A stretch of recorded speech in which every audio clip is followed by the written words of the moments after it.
कैसे टिकेगी ससुराल में। ये है दीवान हाउस जो हमारे रुपेश ने बड़ी ही मेहनत से खड़ा किया है। उनकी पत्नी है नारायणी जी जो खुद एक टीचर रह चुकी है और कितने ही बच्चों को उन्होंने सही दिशा दिखाई है। वैसे उनके खुद के भी 2 बच्चे हैं, एक बेटा और एक बेटी। वेद पढ़ाई में काफ़ी होशियार रहा है और अभी अपने पापा के बिजनेस में उनका हाथ बटाता है।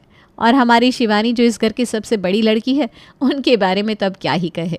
चलिए आपको बताते नहीं, दिखा ही देते हैं। अरे ये लड़की अभी तक सो रही है। अरे सो कहाँ रही हूँ। सो नहीं रही तो बिस्तर में क्या कर रही है अभी तक? अरे उठ तो मैं जल्दी ही गई थी, लेकिन ये रील देखते देखते 1 घंटा हो गया, पता ही नहीं चला। हे भगवान, शिवानी कैसी है तू? अभी तो 24 साल की हो गई है, अभी तक फ़ोन चलाना, देर तक सोना, ये सब अच्छा लगता है क्या? अरे मम्मी आप ना हर बात में मुझे सुनाती रहती हैं, कभी मेरी तारीफ भी कर दिया करो। मैं तो तेरी तारीफ ही करना चाहती हूँ, लेकिन तू उसका मौका कहाँ देती है। मैं भी चाहती हूँ कि मैं तेरी तारीफ करूँ, पर तू कुछ ऐसा काम भी तो कर जिससे मैं तेरी तारीफ कर पाऊँ। शिवानी, तुम्हारी मम्मी बिल्कुल ठीक कह रही है। अरे अरोरा जी की बेटी को देखो, वो भी तुम्हारी जितनी है, पूरा घर संभाल लेती है, सिलाई बुनाई कढ़ाई सब आता है उसे। अरे तो मैं भी सीख जाऊंगी ना पापा, आप क्यों चिंता करता है। अरे चिंता तो होगी ना, 24 साल की हो गई है लड़की, ना कोई ढंग है ना कोई लक्षण है तुझ में शिवानी। अरे कैसे टिकेगी तू अपने ससुराल में? तुम्हारे छोटे भाई को देखो ज़रा, कॉलेज पूरा होते ही ऑफिस ज्वाइन कर ली, मेरा हाथ बटाने लगा। तुम भी आज से रसोई में मेरा हाथ बटाना, ठीक है? चलो मेरे लिए 1 कप कॉफ़ी बना दो बेटा। हाँ बस थोड़ी देर में बनाती हूँ। देखा आपने, बस यही करती रहती है। कोई भी काम दो इसे, कहती है मैं बाद में करती हूँ, थोड़ी देर में कर लूँगी, या फिर आप कर लीजिए, ऐसा ही कहती रहती है ये। मुझे तो चिंता हो गई इस लड़की की, कैसे होगी इसकी शादी।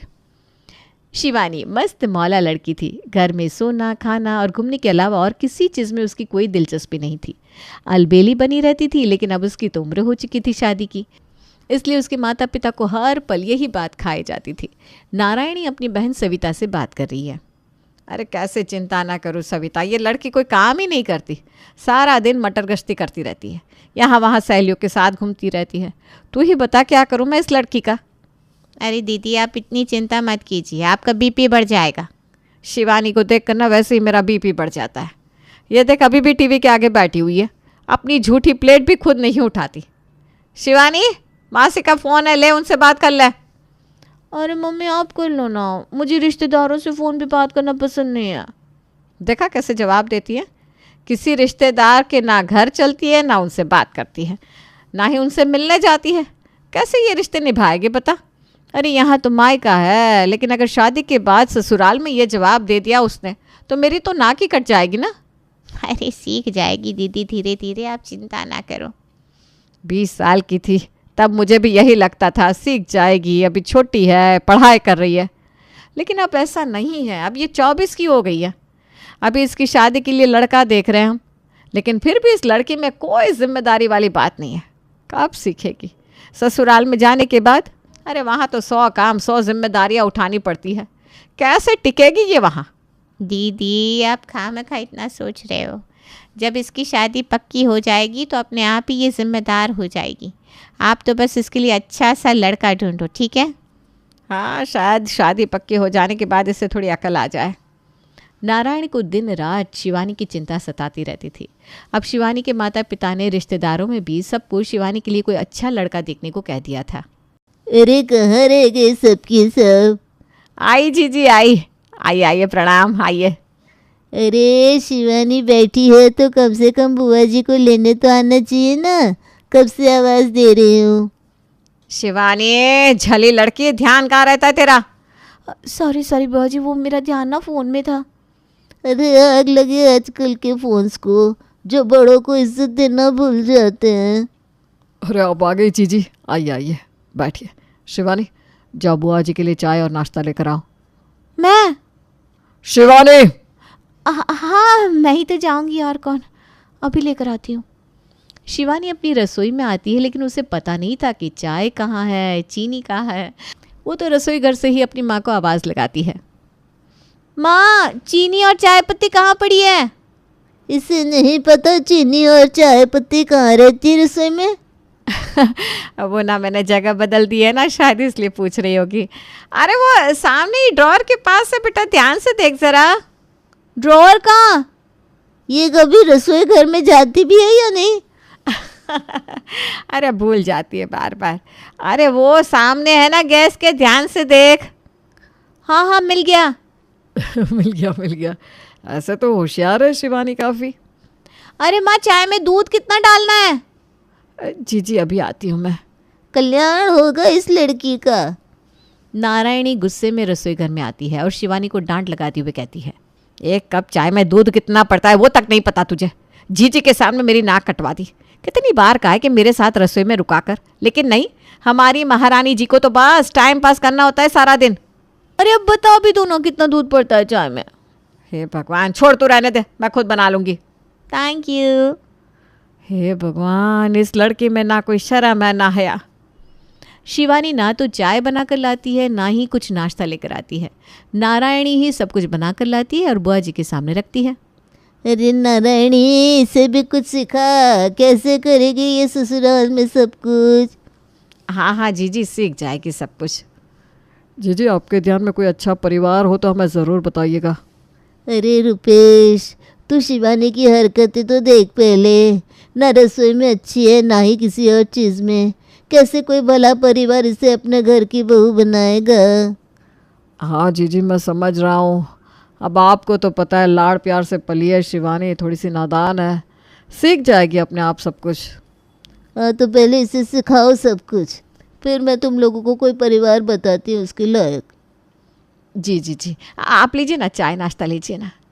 नारायणी और रुपेश को काफ़ी बुरा लगता है जब बुआ जी शिवानी के लिए ये सब कह रही थी, लेकिन उन्हें पता था कि इसमें गलती शिवानी की है, क्योंकि वो किसी भी तरह की जिम्मेदारी उठाने को तैयार ही नहीं थी।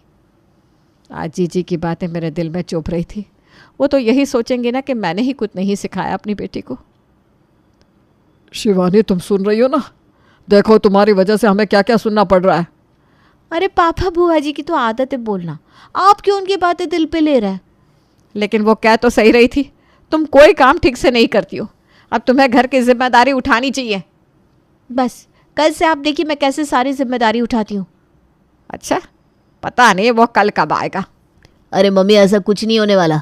आप गलत इंसान से उम्मीद लगा रही हैं। ए तू चुप कर, समझा? कभी भी देखो बीच में घुस जाता है। इसकी भाषा देखो कैसे बात कर रही है। अरे कुछ तो शर्म कर ले बेटा, लड़की है तू। मम्मी आप जब देखो मुझे ही कहती रहती हैं, इस कुत्ते को कभी कुछ नहीं कहती हो। देखो मम्मी कैसे बात कर रही है दीदी। मैं तो फिर भी इन्हें दीदी कहता हूँ, जबकि मैं इनसे 2 साल ही छोटा हूँ बस। लगता है तू ना आज मेरे हाथ से पीटने वाला है। मम्मी आप सही कह रही हैं। कैसे टिकेगी ये ससुराल में? ये तो किसी का भी सर फोड़ कर आ जाएगी। आपकी नाक तो पानी में डुबो देगी ये मम्मी। मम्मी ये देखो आग में घी डालने का काम कर रहा है, आप इसे बोल दो वरना मैं इसका मुंह तोड़ दूंगी। आग लगाई भी तो तू नहीं है ना, सुधर क्यों नहीं जाती? मैंने कहा ना कल से पक्का सुधर जाऊंगी। वो दिन तो आने से रहा मम्मी। तू ना अभी गया, रुक जा, आज मेरे हाथों से तू बचेगा नहीं, रुक। हे भगवान, इसको सद्बुद्धि दे दो बस, मैं 11 नारियल चढ़ाऊंगी। नारायणी शिवानी को लेकर काफ़ी परेशान रहती थी कि उसके लिए कोई अच्छा सा परिवार मिल जाए जहां शिवानी की शादी कर सके, लेकिन हमारी शिवानी थी कि वो तो अलमस्त ही घूमती रहती थी। अरे क्या बात है, ऐसे सर पकड़ कर क्यों बैठी हो? और क्या, शिवानी के बारे में सोच रही थी बस। मत सोचो ज़्यादा, सब कुछ अच्छा ही होगा। अरे उसके लिए एक अच्छा लड़का मिल जाए। समझो तुम्हारी भगवान ने सुन ली है। शिवानी के लिए आज ही बहुत अच्छा परिवार देख कर आया हूँ, कल वो उसे देखने आ रहा है। आप सच कह रहे हैं? गार्डन में जहाँ मैं सैर करने जाता हूँ ना, वहाँ मेरे दोस्त के दूर के रिश्तेदार हैं। वो राजकोट में उनका घर है। बस बातों बातों में शिवानी की बात निकली और उन्हें भी अपने बेटे के लिए लड़की की तलाश है, तो मैंने भी बात आगे बढ़ा दी। कल वो हमारी शिवानी को देखने आ रहे हैं। हे भगवान, लाख लाख शुक्र है तुम्हारा। उनका परिवार भी बहुत बड़ा है, दोनों भाई साथ में रहते हैं। लड़के का नाम नीरज है और ख़ुद का बिजनेस करता है। कल वो और उसकी माँ शिवानी को देखने आ रहे हैं और उन्हें शिवानी पसंद आ गई तो कल ही दोनों का रोका कर देंगे। कल तो मैं किसी भी हालत में शिवानी को कोई गलत बर्ताव करने ही नहीं दूंगी। हाँ, कल उसे सब कुछ सिखा देना, कोई भी गलती मत करने देना। नहीं नहीं, इतनी मुश्किल से इतना अच्छा परिवार मिला है, मैं किसी भी हालत में इसे हाथ से जाने नहीं दूंगी। नारायणी इस खबर से खुश भी थी और थोड़ी डरी हुई भी थी, इसलिए वो शिवानी को सुबह से ही समझाने में लगी हुई थी। अरे माँ, आप मुझे 20 बार कह चुकी है, मैंने कहा ना मैं कोई भी गलती नहीं होने दूंगी, मैं सब कुछ संभाल लूंगी। अरे आज तक तूने कोई चीज़ संभाली है क्या? अगली बार जब मेहमान आए थे घर पे तो उससे पानी की प्लेट नहीं संभाली गई थी। आप देखना, इस बार ना बहुत अच्छे से सब कुछ कर लूंगी। बस इसी बात का तो हमें डर है कि आप बहुत अच्छे से सब कुछ करने वाली है। तू चुप कर कुत्ते, समझा दो ना इसे माँ। अरे उनके सामने कहीं ये शब्द मत बोल देना। पता चला उन लोगों को आपकी हकीकत पता लग गई दीदी। तू ना वेद के बच्चे, रुक जा अभी। हे भगवान, सब कुछ आपके हाथ में है अब। नारायणी ने नीरज और उसकी माँ के लिए सारी तैयारी कर ली थी। शिवानी ने बहुत सुंदर साड़ी पहनी थी और अच्छे से तैयार हो गई थी। चलो नीचे, नीरज और उसकी माँ आ गए।